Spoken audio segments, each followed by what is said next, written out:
Praise the lord. ప్రభువైన యేసుక్రీస్తు నామంలో మీ అందరికీ వందనములు తెలియజేస్తూ ప్రతి ఉదయం దేవునితో అనే ఈ ఆధ్యాత్మిక కార్యక్రమానికి మిమ్మల్ని అందరినీ కూడా ఆహ్వానిస్తున్నాను. దేవుని కృప వల్ల ఈ సంవత్సరం అంతా మరి ఆయన కాపుదలలో మనందరం ఉంచబడి ఇలా డిసెంబర్ 29వ తారీఖున ఈ పరిశుద్ధమైన ఆదివారం రోజు ఆయన సన్నిధానంలో మనం ఉండడానికి దేవుడు అనుగ్రహించిన కృపకై దేవుడికి మహిమ కలుగును గాక. అందరూ బాగుండాలని మనస్ఫూర్తిగా కోరుకుంటూ మీ అందరి గురించి అనునిత్యము ప్రార్థన చేస్తున్నాం. దేవునికి మహిమ కలుగును గాక. ఈ ఉదయకాలము దేవుడు మనతో మాట్లాడుతున్న శక్తివంతమైన మాట 65వ కీర్తన 2వ వచనము. ప్రార్థన ఆలకించువాడా, సర్వ శరీరులు నీ యొద్దకు వచ్చెదరు. ఆమెన్.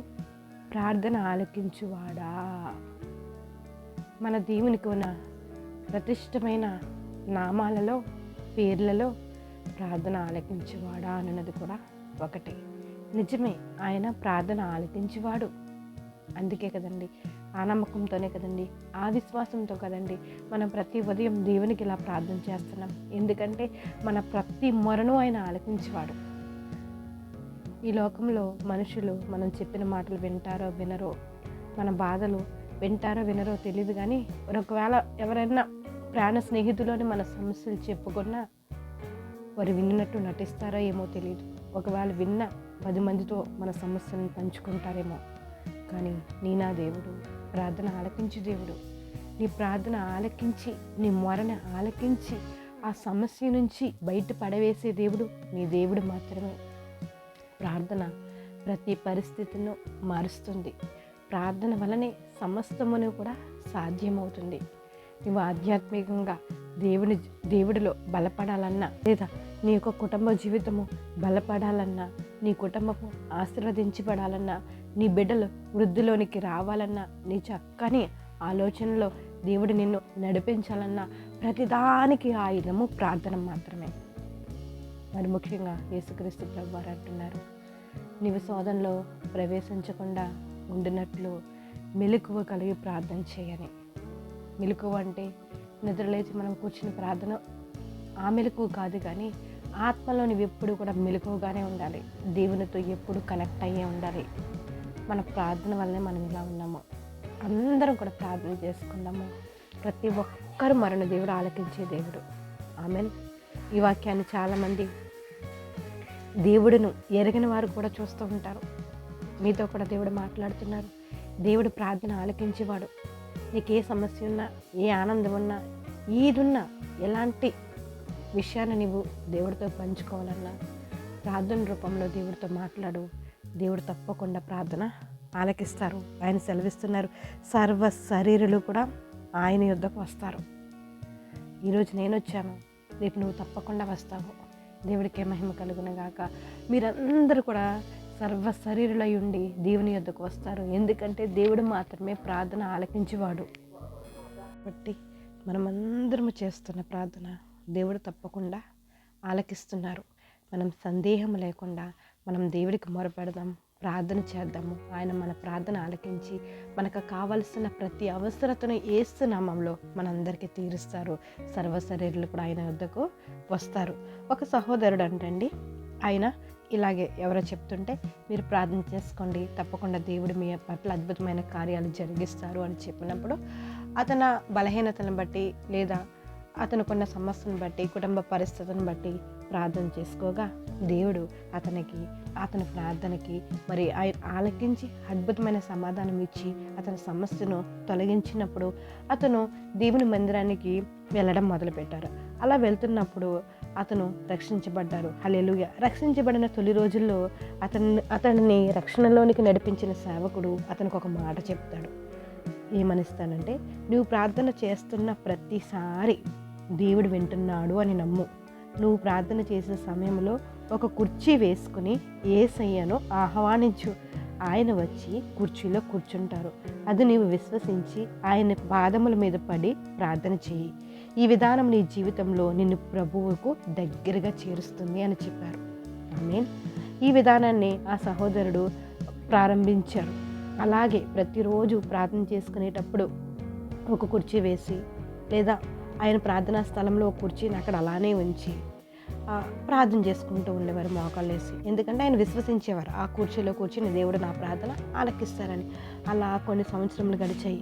అతని జీవితం అంతా గడిచింది. ఒకానొక రోజున పాస్టర్ గారికి ఆ సహోదరుని అమ్మాయి ఫోన్ చేసి, అయ్యా ఒకసారి త్వరగా వచ్చి మా డాడీ కోసం ప్రార్థన చేస్తారా, చాలా సీరియస్గా ఉంది, వయసు రీత్యా వృద్ధాప్యం వల్ల అనారోగ్యంగా ఉన్నారని ఫోన్ చేసింది.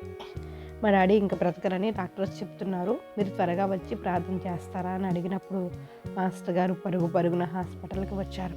కానీ తను వచ్చేసరికి సహోదరుడు చనిపోయారు. పాస్టర్ గారు చనిపోయిన ఆ సహోదరుని చూసినప్పుడు అతనికి ఒక దృశ్యం కనిపించింది.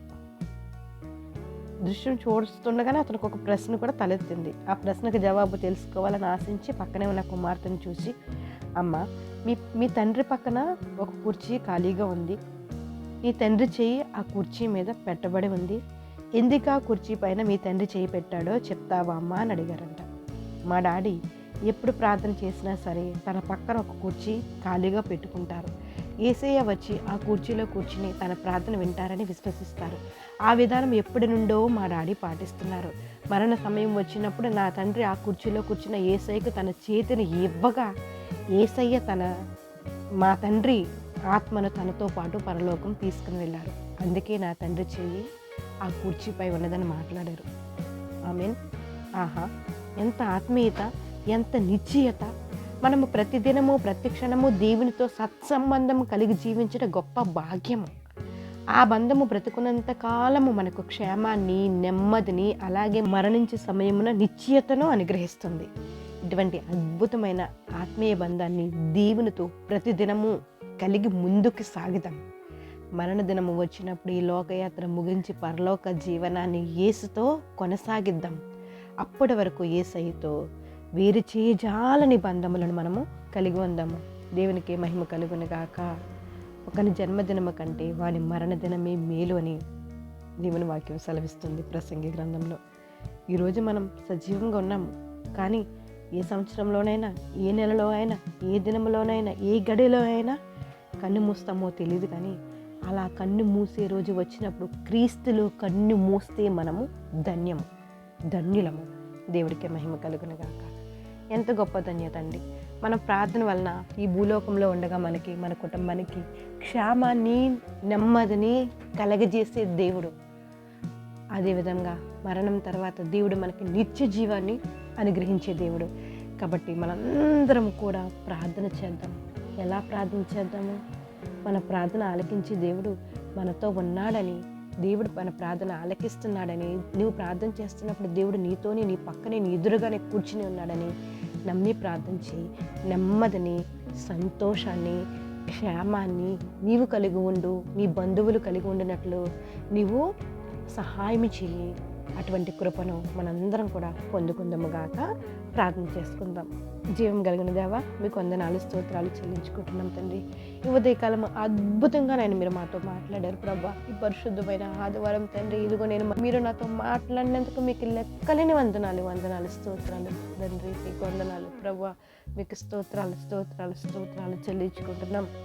ఇంకో ప్రార్థన ఆలకించేవాడా, సర్వ శరీరులు మీ యొద్దకు వస్తారని మీరు మాట్లాడారు తండ్రి. ఇంకో మా ప్రార్థన చేయడం వల్ల మాకు క్షేమం కలుగుతుంది, నెమ్మది కలుగుతుంది, అభివృద్ధి కలుగుతుంది, ఆత్మీయ జీవితం వర్ధిల్లుతుందని మీరు మాట్లాడారయ్యా. మరణానంతరం కూడా మాకు నిశ్చయత, నిత్య మార్గమునైనా ప్రార్థన ద్వారా కలుగుతుందని మీరు సెలవిచ్చినందుకు మీకు స్తోత్రాలు. ఈ సమయంలోనైనా ప్రార్థనలో ఏకీభవిస్తున్న ప్రతి బిడ్డనైనా మీరే జ్ఞాపకం చేసుకుని కాపుదల కృపనైనా మీరు అనుగ్రహించండి ప్రభా. ఏ అవసరతతోనైనా ప్రార్థన చేయించున్నారో అట్టి వారిని ఒక్కసారి జ్ఞాపకం చేసుకొని తండ్రి. ఏ ఇబ్బందుల్లో, ఈ ఎరుకులలో నలిగిపోతున్నారో, మానసికంగానైనా దేవా స్తోత్రం, సమస్యలను నేను అనుభవిస్తున్నారో అట్టి వారికి నన్ను విడుదల దయచేయండి. మీ ప్రార్థనలోని విడుదల కదా ప్రభా, మీ ప్రార్థనలోని స్వస్థత కదా ప్రభా, నేను కాపుదల కదా ప్రభా. ఒక్కసారి జ్ఞాపకం చేసుకుని బలహీనంగా ఉన్న బిడ్డల్ని స్వస్థపరచండి, ఆరోగ్యాన్ని అనుగ్రహించండి, ఓదార్చండి, కాపుదల కృప అనుగ్రహించండి. చదువుతున్న వారికి మీ జ్ఞానాన్ని అనుగ్రహించండి, చదువులో తోడుగా ఉండండి. వారు చదువుకుని ఒక ఉన్నతమైన స్థానంలో నేను మీకు మంచి పేరు తెచ్చి బిడ్డలుగా ఉండడానికి మీరు సహాయం చేయండి. చిన్న బిడ్డలకి కాపుదల అనుగ్రహించండి. గర్భఫలం కోసం ఎదురు చూస్తున్న బిడ్డలను జ్ఞాపకం చేసుకుని గర్భఫలం యెహోవా ఇచ్చే బహుమానం అని మీరు సెలవిస్తున్నారు. ప్రతి ఒక్కరూ ఆ బహుమానాన్ని పొందుకునే కృపను మీరు అనుగ్రహించండి. గర్భంతో ఉన్న బిడ్డలకి నేను కాపుదల కృప అనుగ్రహించి నెలల నిండంత వరకు నేను మీ కృపను అనుగ్రహించండి రాజా. మీకే వందనాలు స్తోత్రములు చెల్లించుకున్నాం. జీవం కలిగిన దేవా మీకే స్తోత్రాలయ్యా. ప్రభువా మీకు వందనాలు తండ్రి మీకు స్తోత్రాలు. రైతులను జ్ఞాపకం చేసుకోండి, ఉద్యోగస్తులను జ్ఞాపకం చేసుకోండి, చేతి పని వారిని జ్ఞాపకం చేసుకోండి తండ్రి. ప్రతి ఒక్కరికి కాపుదల కృపాన్ని గ్రహించండి తండ్రి. కుటుంబాలుగా నేను మీ సన్నిధానంలో ఉండడానికి, మీ రక్షణ మార్గంలో రావడానికి నేను మీరే సహాయం చేయండి తండ్రి. మీకు స్తోత్రాలు. మా దేశాన్ని నైనా జ్ఞాపకం చేసుకోండి. ప్రతి దేశము నేను శాంతి సమాధానంతో ఉండినట్లు మీరు సహాయం చేయండి. మా రాష్ట్రాన్ని జ్ఞాపకం చేసుకోండి. ప్రతి రాష్ట్రాల మధ్య నేను సత్సంబంధాలు మంచిగా ఉండినట్లు మీరు సహాయం చేయండి. సైనికులు జ్ఞాపకం చేసుకోండి. ప్రతి ఒక్కరిని మీరే జ్ఞాపకం చేసుకుంటారని, ప్రతి బిడ్డల పట్ల అద్భుతమైన కార్యాలు మీరు జరిగిస్తారని, సమస్త గంట మహిమ ప్రభావాలు మీరు పొందుకుంటారని ప్రభువైన యేసు నామములో అడిగి వేడుకుంటున్నాం మా పరమ తండ్రి. ఆమేన్. Praise the lord.